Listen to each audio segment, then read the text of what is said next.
Chapter 40. Monday night falls crisp and starry. Perfect weather for my choir concert. I only wish the weather in our house were perfect. Once the babysitter arrives, we drive to school. It's my turn to be on stage, but I'm way more nervous than Mom was. I know all the music well, Mr. Green made sure of that, but I still have a scurrying feeling in my stomach. Tonight's my first time to sing in front of real people in a real auditorium. We practiced on this stage last week, but it was echoey then.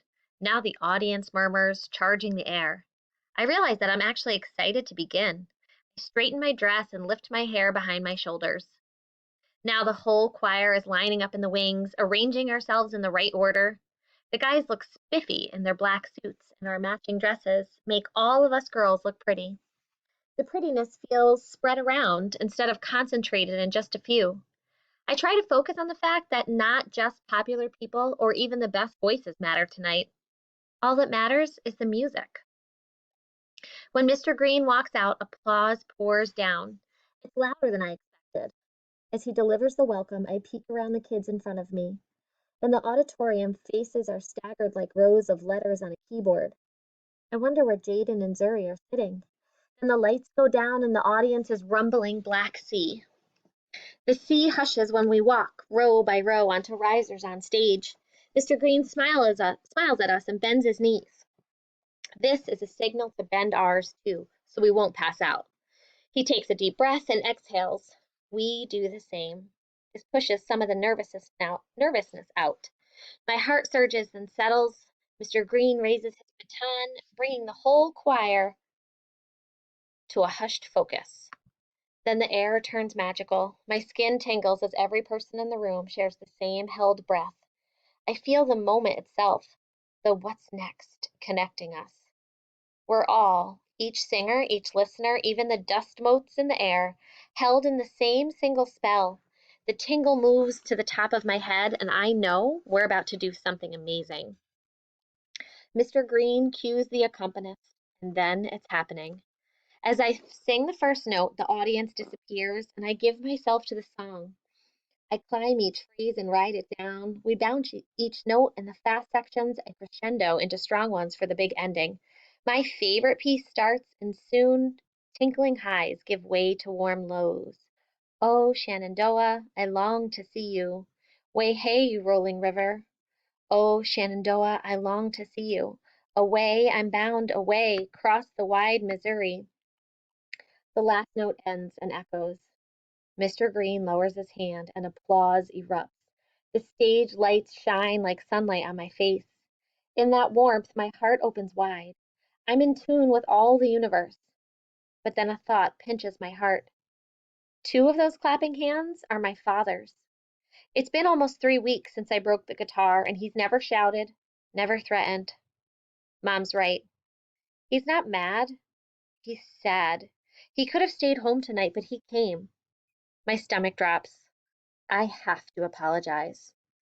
The next song springs me into a fast phrase. I hop from note to note, and alongside the tune runs the idea of talking to Dad. As I sing out stronger and stronger the rest of the night, I'm more and more sure I can do it. We get to the last song all too fast. I wish I could stay in it forever.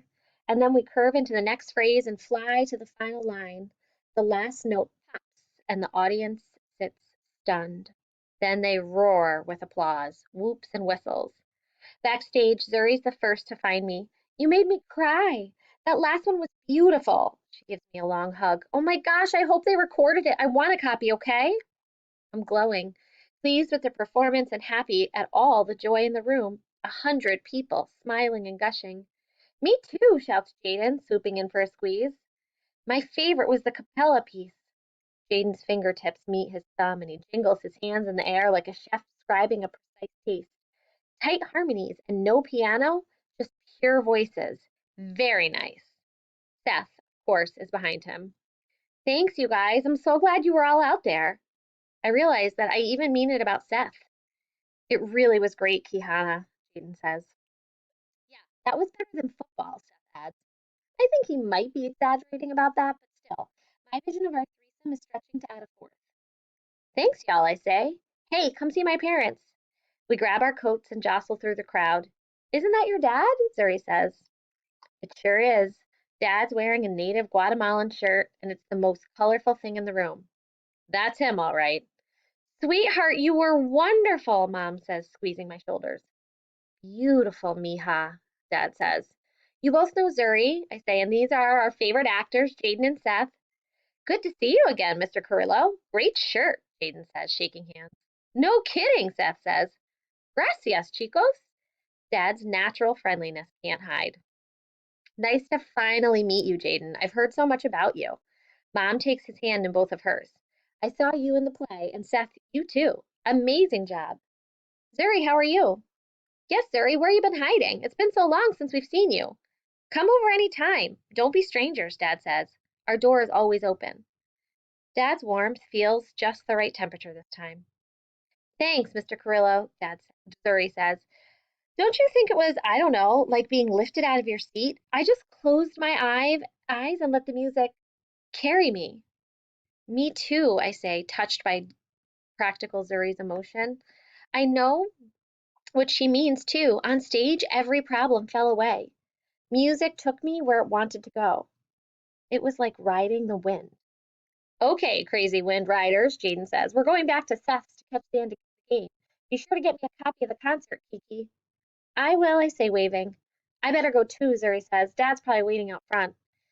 We hug, and I'm luckier tonight than I have been for weeks. Mom keeps her hand on Dad's shoulders on the way home. He tilts his cheek and rubs her hand. They love each other. I think they even love me. When we turn onto Central Avenue lined with streetlights, I can't decide if we drive from shadow to shadow or from one shower of light to the next. I still sense sadness in the front seat. I can't figure out what to say about the guitar, but I know one thing. I'm not angry anymore. At home, I'm floating through bedtime prep, brushing my teeth and washing my face, when I hear my phone's magic wand sound. It's Jaden. You still up? Yes. Seth's going to come over during break. Sounds fun. Why is he telling me this? No. Call me?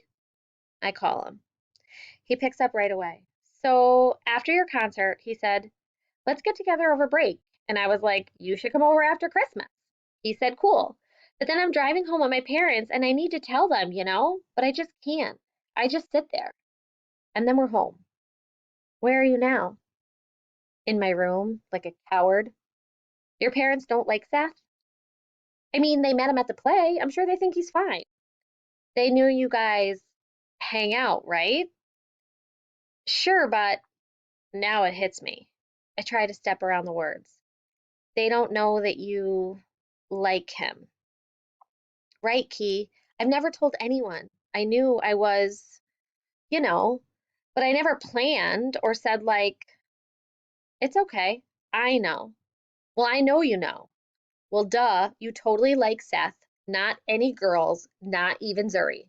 You mean, not even you. I can't come up with a response to that. I can't deny that my heart is still a little bruised. But I do like you, Key. You're my best friend. Zuri's like my sister, but you're the one I call, like now. This moment tastes like a cough drop, half medicine-y, half sweet. You're my best friend too. It sounds better than I thought. In fact, it sounds good. I remember hearing that love is built on friendship. Maybe friendship is built on love. So what should I do? Can't you say Seth's a friend? But he's not, Jaden sighed. I should tell them, right? I should come out to them? His voice sounds pinched, like his throat is tightening. They probably know anyway. He doesn't sound sure at all. He sounds scared. But Jay, you don't have to do this now. I mean, Seth should come visit, but there's no rush about your parents. Don't you think? Look, there's no requirement to tell them now. If they know already, then they know. If not, that's fine too. The right time will come along. If it's freaking you out, forget it and just tell them when you're ready. That doesn't make you a coward. Jaden's quiet. Silence soaks second after second. You okay? I listen for his breathing. No, you're right. It doesn't have to be tonight. It doesn't have to be this year. I hear him let out a long sigh. Right. It doesn't have to be next year. Yeah, he almost laughs.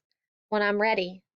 I can tell he says the words through a smile, and I'm glad I could be there for him, and I'm even gladder that he's relieved. We hang up, I plug my phone in, make my last lunch of the fall semester, and load my backpack. It's strange how I'm rooting for Seth now. I want Jaden to smile. On my way to bed, I check my phone one more time. There's a text from Jaden. Thanks, bestie. Send back a thumbs up. In bed, I lie awake, savoring memories of the concert. Mr. Green's first downbeat, our round vowels making each tone ring, hitting the highest note, and the delicious applause.